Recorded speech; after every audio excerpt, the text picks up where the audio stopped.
ഒമ്പതാം battalion Madras regiment. Madras റെജിമെന്റിന്റെ 9ാം ബറ്റാലിയൻ ഇന്ത്യൻ ആർമിയുടെ ഏറ്റവും പഴയ യൂണിറ്റാണ്. 300 വർഷത്തിലേറെയായി ഇത് സേവനത്തിലാണ്. 1704 മുതൽ ഈ യൂണിറ്റ് ഉണ്ട്.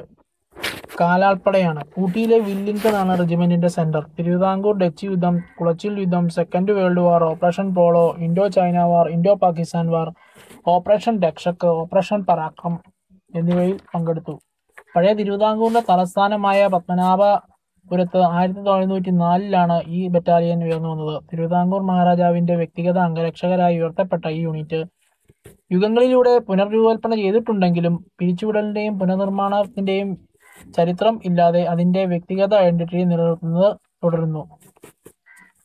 ഈ നായർ സൈന്യം 1971 അനിഴം തിരുനാൾ ബാലരാമവർമ്മയുടെ കാലത്ത് ഡച്ച് സേനയെ പൂർണ്ണമായും പരാജയപ്പെടുത്തി. 1741 മുതൽ 1758 വരെ ക്യാപ്റ്റൻ ഡിൽനോയി ആയിരുന്നു തിരുവിതാംകൂർ സേനയുടെ കമാൻഡർ.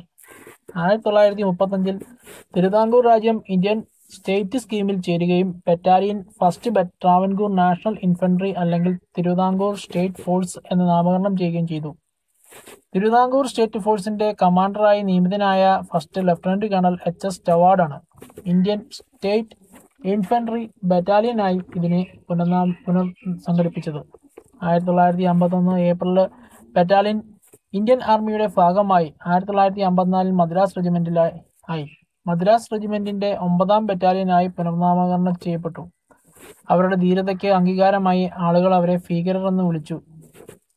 സ്വാതന്ത്ര്യാനന്തരം സിയാച്ചിൻ മുതൽ ആൻഡമാൻ നിക്കോബാർ വരെയും നാഗാലാൻഡ് മുതൽ രാജസ്ഥാൻ വരെയും ബറ്റാലിയൻ സേവനമനുഷ്ഠിച്ചു. 1948 operation Polo, 1962 Indo China war, 1965 1971 Indo Pakistan war, Kargil war, operation Cactus, operation Meghdoot എന്നിവയിൽ പങ്കെടുത്തു.